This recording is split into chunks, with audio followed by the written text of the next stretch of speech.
오늘 우리에게 주신 하나님 말씀은 요한복음 9장 35절에서 41절까지의 말씀입니다.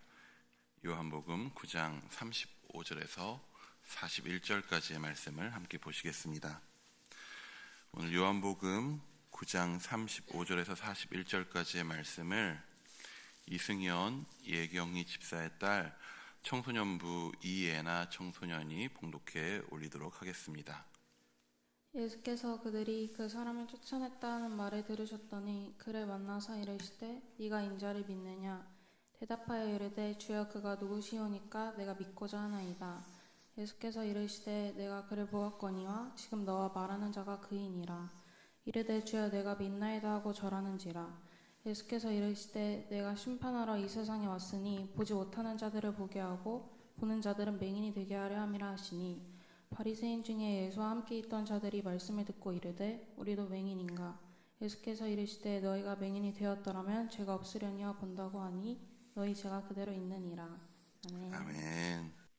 지난 화요일에 3대 지파 특송 때에 김성희 목사님께서 보기만 해도 사랑스러운 3대 지파 여러분이라고 소개를 해서 그날 곧장 저는 항의를 받았습니다.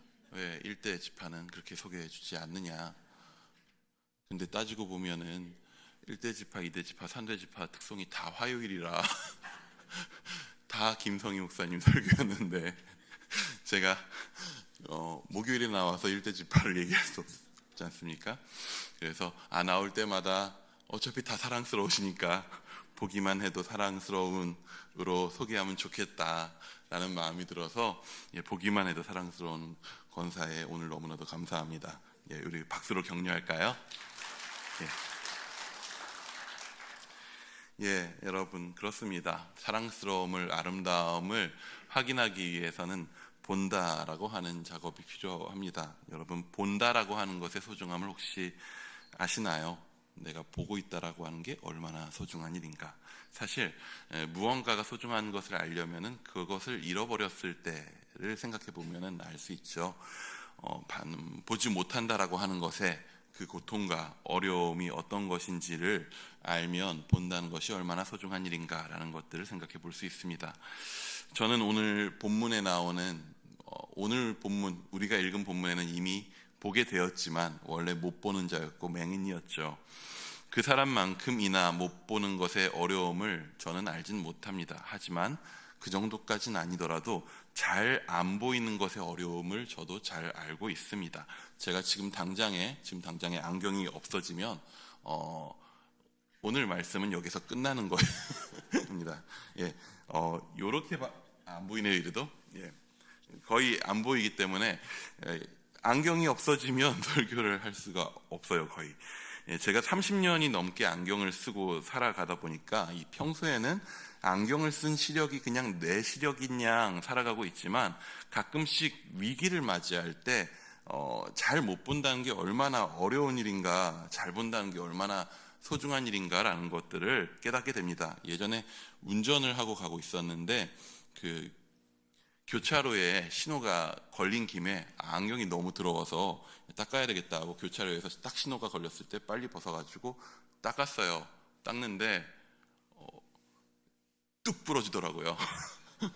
제가 뭐 엄청난 힘으로 막 빡빡 닦은 것도 아닌데 안경이 될 때까지 다 됐나 봅니다.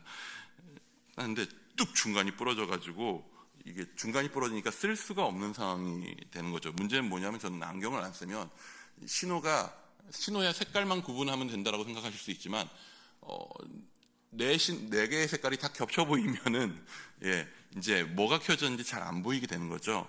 그래서 한쪽만 썼습니다. 한쪽만 쓰고 빨리 주변에 안전하게 세울 수 있는 곳에 세우고 가서 테이프로 빨리 일단 감아가지고 처리한 다음에 돌아와서 안경을 새로 바꿨었던, 벌써 몇 년 전인지도 사실 기억은 안 날 정도로 좀 오래됐는데요. 그런 경우가 있었습니다. 앞이 안 보인다는 건 참으로 쉽지 않은 일입니다. 그런데 오늘 우리가 본 요한복음 9장의 본문에는 정말 아예 맹인이 나옵니다. 그에겐 안경도 없었던 시절이겠지만 안경도 어떠한 방법도 소용이 없습니다. 그는 앞을 아예 보지 못합니다. 잘 안 보이는 것이 아니라 안 보이는 사람, 심지어 그는 살아가다 보니 안 보이게 되었다가 아니라 태어날 때부터 평생을 보지 못하고 살았던 사람입니다. 예전에 눈먼 자들의 도시라고 하는 영화로도 제작된 소설이 있었습니다. 그 이야기의 전개는 애초에 시작부터, 소설이 시작한 지 바로 얼마 안 돼서부터 세상의 모든 사람들이 앞을 못 보게 되는 사건으로 시작됩니다. 정말 세상 모든 사람들이 그냥 눈앞이 하나도 보이지 않는 상태가 되어버리는 거죠. 딱 한 명의 여자를 제외하고 모든 사람의 눈이 멀어버리면서 생기는 일들을 보여줍니다. 여러분, 그 순간에 사람들이 다 눈이 보이지 않게 되었을 때 세상이 어떻게 되었을까요?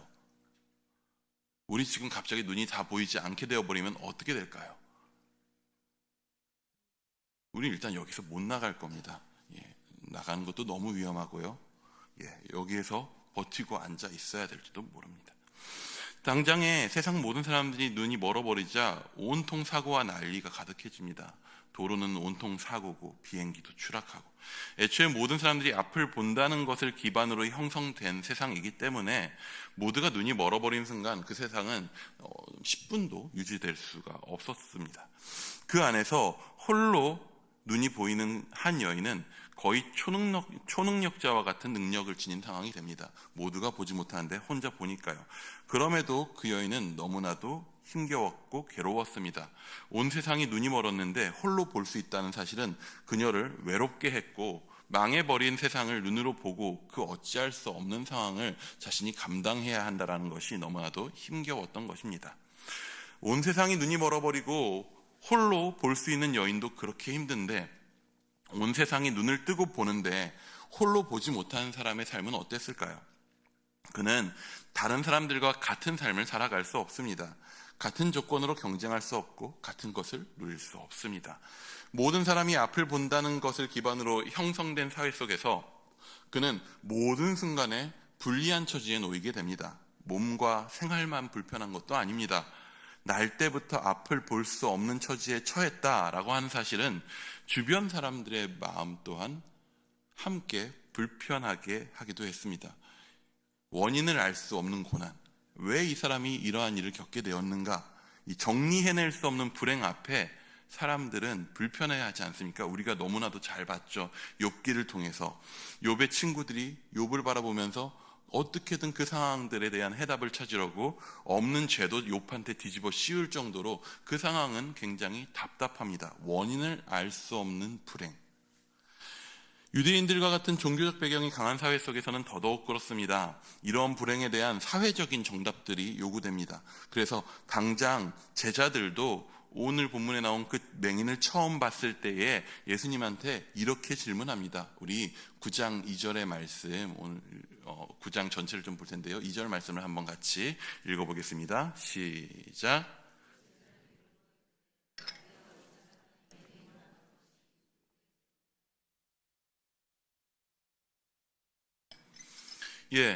불행의 원인을 누군가에게는 찾아내어야 마음이 편한 것입니다.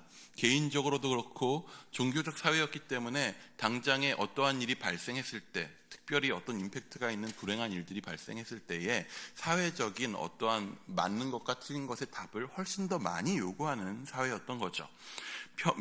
맹인으로 평생을 살아오면서 여러분, 이러한 질문들을 얼마나 많이 받아봤을까요? 너는 왜 그렇게 됐니? 혹시 부모님이 무슨 잘못했니?까지 물어보는 사람은 자주 있진 않았겠죠. 하지만 여러분, 눈이 보이지 않는다고 눈치가 보이지 않는 건 아니지 않습니까? 당장에 사람들의 눈초리와 그러한 느낌과 당장에 자기 스스로도 내 삶이 왜 보이지 않아야 했는가, 나는 왜 보이지 않아서 이렇게 살아야 하는가라고 하는 수많은 질문들 앞에서 그는 힘겨워하면서 살았을 것입니다. 아마 그는 자기의 삶에 대한 어떠한 소망도 갖지 못했을 것입니다. 그냥 오늘 하루하루 구걸하여서 살아남는 것, 그게 그의 삶의 인생의 목표였을지도 모릅니다. 근데 그런 그에게 오늘 예수님이 찾아오십니다.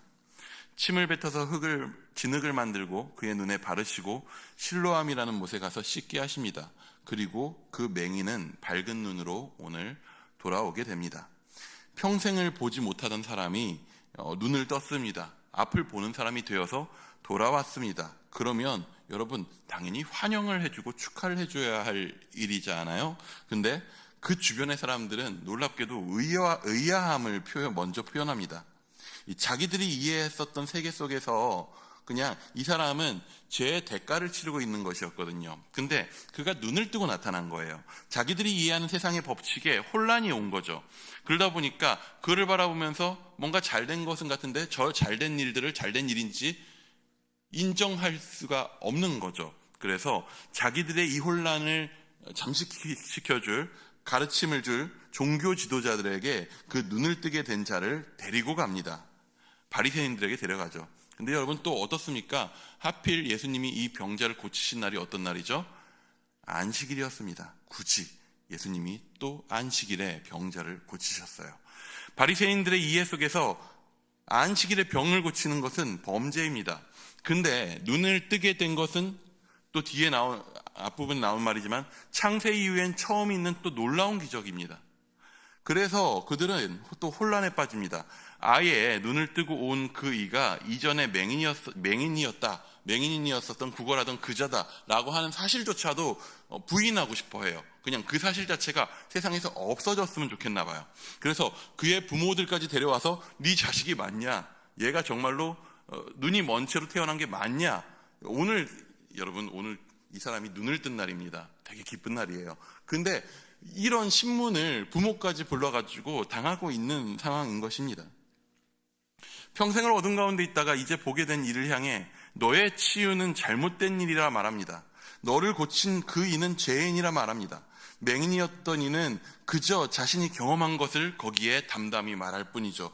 9장 25절의 말씀도 우리 한번 같이 읽어보기 원합니다. 9장 25절입니다. 시작. 대답하되 그가 죄인인지 한 가지 아는 것은 지금 보는 그것이니이다. 맞습니다. 여러분, 이게 사실입니다. 현실에 일어난 일입니다. 그 일이 눈앞에 일어난 사실이죠. 하지만 눈앞에 일어난 지금 맹인으로 있다가 보게 된 그 사실, 그가 경험한 그 사실, 다른 이들도 당장 보면 이 사람이 맹인이었는데 눈을 뜨고 나타났네라고 하는 당장 눈앞에 드러난 이 놀라운 일들을 앞에 두고도 바리새인들은 받아들이려고 하지 않는다는 것입니다. 맹인은 그 사실 외에는 내가 아는 것이 없다고 고백하고 있고요. 놀라운 일입니다. 눈앞에 놀라운 일이 주어졌는데, 눈앞에 표적이 주어졌는데 바리새인들은 못 보고 있는 거죠. 아니, 안 보려고 최선을 다해서 부정하고 있는 거죠. 이 일을 잘못된 일로 처리해버리고 보게 된 자, 맹인으로 있다가 보게 된 자를 내쫓아버렸다라고 이야기합니다. 34절도 우리 한번 같이 읽어보도록 하겠습니다. 34절입니다. 시작. 온전히 제 가운데서 나서 가르치냐고 이에 쫓아내고. 여기서 쫓아내었다라고 하는 말은 그들이 대화하고 있었던 곳에서 너 나가라고 해가지고 방에서 쫓아냈다, 여기 장소에서 쫓아냈다라고 하는 말이 아닙니다. 여기에서 쫓아냈다라고 하는 말은 뭐냐면 그를 유대교에서 출교시켰다라고 하는 말입니다. 유대교에서 출교당합니다. 당시 유대인이란 말과 유대교인이란 말은 그냥 같은 말이었습니다. 유대교에서 출교당한다는 말은 그가 평생을 살아온 그 사회에서 버려진다는 것을 의미합니다. 여러분 생각해 보겠습니다. 300년 전에 우리나라는 조선시대였죠. 조선시대에 우리나라에서 그런 일이 있었는지 모르겠지만 유교로부터 출교를 당했다라고 하면 그 말이 뭔 의미인지 혹시 아시겠습니까? 그냥 그의 인생은 한반도에서 끝이 났다라는 말과 다를 바가 없습니다. 성리학의 세계를 부정하고 거기에 충돌한 누군가를 그 세상 속에서 살지 못하게 한다는 것은 그냥 그 사람이 살 수 있는 방법은 그냥 그 조선시대에는 절에 들어가던가 산에 들어가서 도적이 되던가 밖에 없는 상황이 되는 거죠. 여러분, 당장에 오늘 눈을 뜨게 된 그 사람은 출교당했습니다. 그래도 우리는 이렇게 생각해 볼 수 있습니다. 그래도 눈이 보이게 되었으니 괜찮지 않은가 생각해 볼 수 있습니다. 하지만 이게 결코 또 그렇지 않습니다. 그는 원래 눈이 보이지 않기 때문에 구걸하던 자였습니다. 그는 구걸함으로써 먹고 살 수 있었습니다. 눈이 안 보이니까 그 사회에서 경제활동을 할 수가 없었죠. 근데 유대 사회 속에서 구걸하는 삶이라는 게 나쁘지 않았어요. 먹고 사는 데에 문제가 없었어요. 구걸하면. 율법은 구걸하는 자에게 자비를 베푸는 행위를요, 굉장히 중요한 행위로 여깁니다. 해도 되고 안 해도 되는 행위 정도가 아니라 반드시 꼭 해야 될 일들로 여깁니다. 자선이라고 하는 것은 내가 하나님 앞에 의로운 자라고 하는 사실을 나타내는 중요한 수단이 되기도 했기 때문에 종교 지도자들은 자신의 의를 드러내기 위해서라도 더더욱 자선을 베풀기도 했습니다. 그래서 구걸하고 있는 마음은 비참할지 몰라도 구걸하는 삶은 살만했죠. 그런데 그가 앞이 보이게 됐습니다. 구걸하는 직장에서 잘리게 된 거죠. 자격을 잃어버렸습니다. 그는 거지의 자격을 잃어버렸습니다. 이제 뭘 걱정해야 되냐 하면 당장 먹고 살 걱정을 해야 됩니다. 일을 해야 됩니다. 근데 여러분, 평생 앞을 못 보고 거지로 살았던 이가 무슨 재주가 있겠습니까? 당장 뭘 할 수 있는 게 없죠. 그가 자립하기 위해서는 당장 뭐가 필요하냐면 어떻게든 그의 가족을 붙들든지 그의 민족을 붙들어야 돼요. 그런데 가족이고 민족이고 유대교라고 하는 힘으로 같이 묶여 있습니다. 출교를 당했다는 건 그 가족도 그 민족도 이 사람은 더 이상 붙들 수 없게 되었다라고 하는 걸 의미하는 것이죠. 그렇다면 그는 눈을 뜨게 된 후 살아남기 위해서 어떻게 했어야 하면 됐냐 하면요, 너를 고친 예수라는 자는 죄인이다 라고 그들이 얘기했을 때 맞습니다, 그는 죄인인 것 같습니다 하고 맞장구를 쳤어야 됩니다. 설마 뜬 눈을 잘못됐다고 뽑기에 하겠습니까? 내가 눈을 뜬 건 하나님 하신 일 맞습니다, 근데 예수라는 자는 아무 상관없습니다, 이렇게 얘기했었어야 돼요. 뭐 그렇게까지 적극적으로 하진 않더라도 그냥 잘 모르겠는데요, 어쩌다 보니까 눈이 떠졌는데요, 그냥 조용히 죽은 듯이 살게요 라고 했으면 아마 지나갔을 것입니다. 그런데 왜 눈을 뜨게 된 자는 자신이 출교당할 상황까지들 알면서도 당장에 그의 부모 같은 경우에는 출교당할까봐 유대인들 앞에서 명확한 대답을 하는 것들을 꺼려했거든요. 당시에 예수님을 따른다는 것에 대해서 예수님을 따르면 출교시킨다라고 하는 분위기는 이미 예루살렘 근처에선 사실 그냥 현실이었습니다.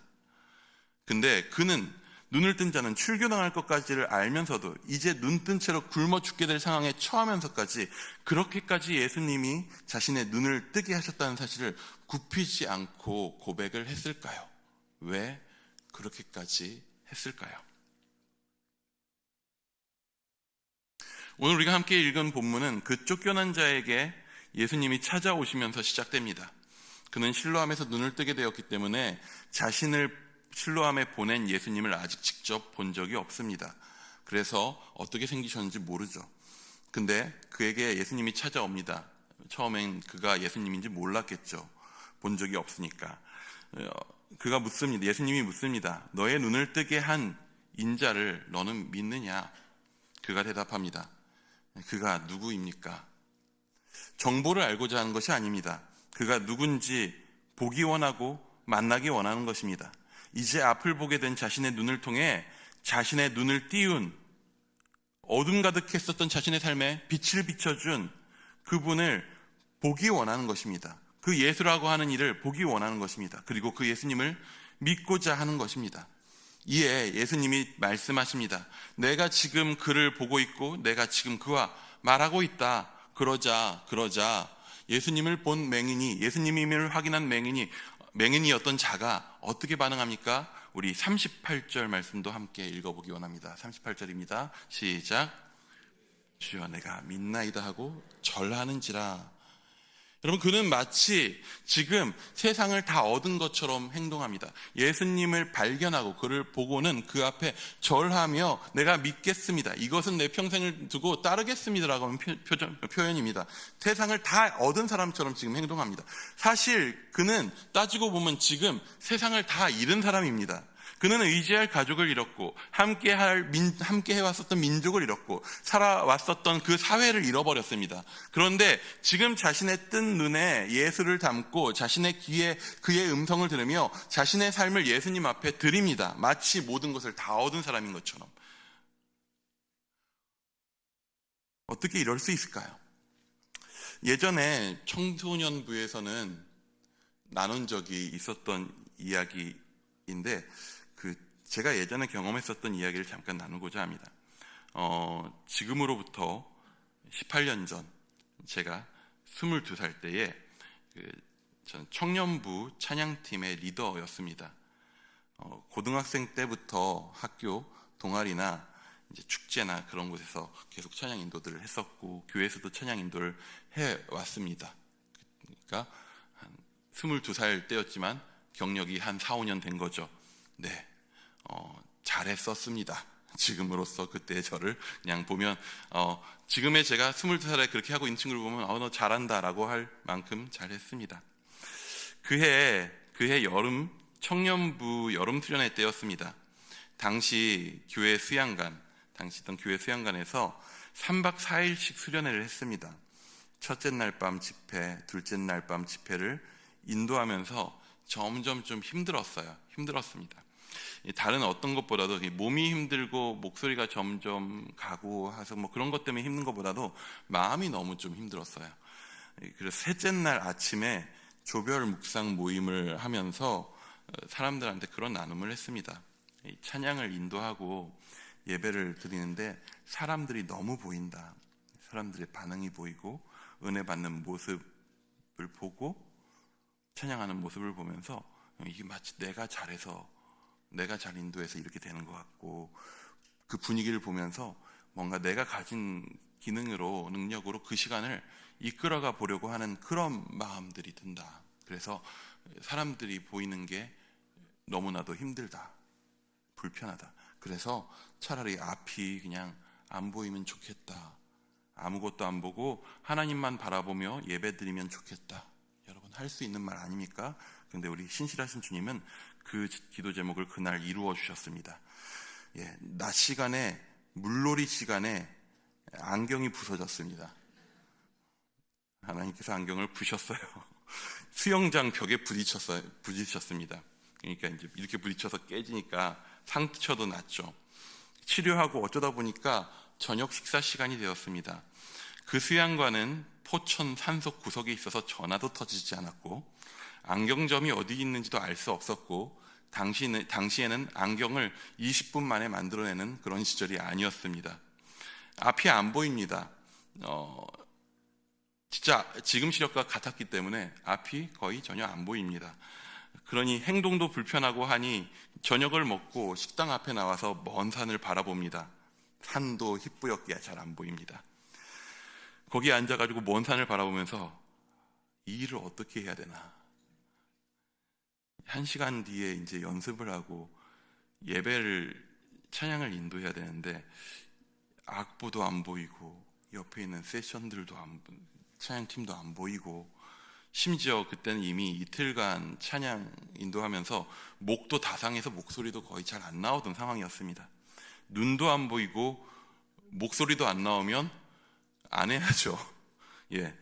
그래서 막 그럼 여러 가지 마음이 들면서 이걸 누구한테 부탁을 해야 되나. 목사님한테 당시 청년부 목사님한테 찾아가서 아무래도 못할 것 같습니다. 다른 사람을 세워야 될 것 같습니다. 라고 좀 이야기를 해야 되나. 얘기할 만한 자격이 저에겐 있었거든요. 그 목사님이 호수로 갔다 저한테 쏘는 바람에 제가 수영장 벽에 부딪혔기 때문에 그분의 책임이 있었어서 얘기하면 받아들이실 것 같았어요. 수많은 생각들이 마음속에서 막 요동칩니다. 이것을 어떻게 해야 될지 알 수가 없고 너무나도 막막합니다. 그런데 그렇게 먼 산을 바라보고 있는 그 너무나도 암담한 마음속에 저의 의지와는 상관없는 음성이 들려옵니다. 나는 너를 사용할 것이다. 그 말씀이 마음에 들리는 그 순간 놀랍게도 그 모든 불안과 그 모든 걱정이 순식간에 사라졌어요. 말도 안 되게 사라져버렸습니다. 사실 그 상태에서 아무것도 해결된 것은 없었습니다. 앞은 안 보이고 목소리는 나오지 않습니다. 예배 시간이 가까워지고 집회 장소에 그래서 올라갑니다. 사람들을 실실 피해서 천천히 걷는데 집회 장소에 저기 앉아있는 앞에 후배 하나가 보니까 안경을 쓰고 있더라고요. 야, 안경 좀 빌려줘라. 걔도 아마 안경을 좀 빌려달라는 얘기는 처음 들었을 거라 당황했을 겁니다. 근데 선뜻 빌려주더라고요. 그래서 그 안경을 딱 썼습니다. 무슨 일이 벌어졌을까요? 안 보였어요. 도수가 안 맞아요. 생각보다 눈이 좋은 친구였어요. 근데 없는 것보다 좀 나아지는 거죠. 그래도 좀 보이는 거죠. 그래서 앞에 딱 썼는데 딱 보면대에 있는 악보까지만 보이더라고요. 너무나도 감사했어요. 앞이 아직 제대로 보이는 상황이 아니었거든요. 근데 너무 감사했어요. 앞이 보이지 않게 된 상황이 너무나도 감사했습니다. 내가 앞이 보이지 않아도, 노래할 수 없어도 하나님은 나를 사용하실 수 있고 나를 통해 예배 받으실 수 있는 그런 분이라는 거, 그게 너무나도 감사했습니다. 역사에 만약은 없지만 그날 저의 눈이 잘 보였고 저의 목소리가 잘 나왔다면 저는 그냥 내가 보고 싶은 세상을 만들려고 했을 것입니다. 예배의 분위기를 보고 세션들과 소통하면서 정작 내가 예수님을 보고 있지 못하다는 사실을 잘 감췄을 거예요. 오늘 눈을 뜨게 된 이의 마음, 그 마음을 그래서 제가 좀 이해합니다. 내가 태어날 때부터 평생을 어둠 속에 살았는데 예수님이 눈을 뜨게 해주셨어요. 얼마나 감격스러운 일입니까? 얼마나 감사합니까? 그래서 뜨게 된 그 눈으로 나의 눈을 띄운 그분이 너무나도 보고 싶은 거예요. 그분을 보고 싶고 그분만 보고 싶고. 바리새인들은 자기들이 만들어낸 세상에서 자기들이 보고 싶은 것만을 보고 싶어 했습니다. 그래서 빛이신 예수님이 당장 옆에 와가지고 사람의 눈을 띄워도 안 보여요. 아니, 안 보인다고 믿어요. 외면합니다. 빛이 있어도 외면해요. 바라보지 않습니다. 그런데 어떻습니까? 전혀 보지 못했었던 이는 당장 그 빛만, 나에게 비추신 그 빛만을 눈에 담고 바라보기 원했습니다. 여러분 어떻습니까? 여기에서 가장 내가 눈이 좋다 자부하시는 분 계신가요? 손들라고 하지 않겠습니다. 가장 여기에서 눈이 잘 보인다라고 하신 분이나 혹은 저나, 안경을 벗은 저나 똑같이 평등한 상황을 만들 수 있습니다. 똑같은 상태로 만들어 버릴 수 있어요. 어떻게 하면 되냐면요, 불을 꺼버리면 됩니다. 불 끄면 잘 보는 사람이나 못 보는 사람이나 못 보는 건 마찬가지죠. 빛이 없으면 눈을 떠도 보지 못하는 자입니다. 바리새인들은 눈을 뜨고 본다 하지만 빛을 바라보지 않았습니다. 빛을 바라보지 못하는 그들은 눈은 떴으나 장님이었습니다. 하지만 아무것도 보지 못했던 맹인은 자신에게 비춘 빛 대신 예수님을 발견했고 빛이신 예수님만 바라보기로 결정합니다. 멀리 볼 필요도 없습니다. 그냥 눈앞에 계신 예수님까지만 보이면 됩니다. 빛이신 예수님만 바라보면 그때부터는 예수님이 가시는 대로 따라가면 되거든요. 대림절입니다. 예수님의 오심을 소망하고 기다리는 시간입니다. 그것은 충분히 잘하고 잘 보고 있는 나의 삶에 예수님 내 삶에 오셔서 초청하오니 저녁이나 함께 드시고 가시죠 하는 그런 것이 아닙니다. 충분히 잘 돌아가고 있는 세상에 예수님 저기 상석에 앉으시면 됩니다 하고 초청하는 일이 아닙니다. 예수님의 오심을 소망한다는 것은 예수님이 오시지 않으면 우리에게 소망이 없습니다 라고 하는 것입니다. 예수님이 오시면 좋겠다가 아니라 예수님이 오셔야만 한다라고 하는 것입니다. 예수님이 오시지 않으면 우리는 어둠 속에 있을 뿐이고 죄로 가득하고 실수만이 가득할 뿐이고 어둠 속에서 아무것도 할 수 없는 이들입니다 라고 하는 그 마음으로 빛이신 주님 오셔야 우리가 볼 수 있습니다. 당신만이 우리의 빛이시고 당신만이 우리의 소망입니다 라고 고대하는 것입니다. 이 대림절 우리에게 오신 주님 그리고 우리에게 오실 주님만이 우리의 빛이심을 고백하기 원합니다. 그 빛이 없이는 우리가 아무것도 볼 수 없음을 인정하기 원합니다. 오직 그 빛을 우리의 눈에 담고 그 빛으로 함께 나아가는 이 대림절 되기를 소망합니다. 우리 기도하겠습니다.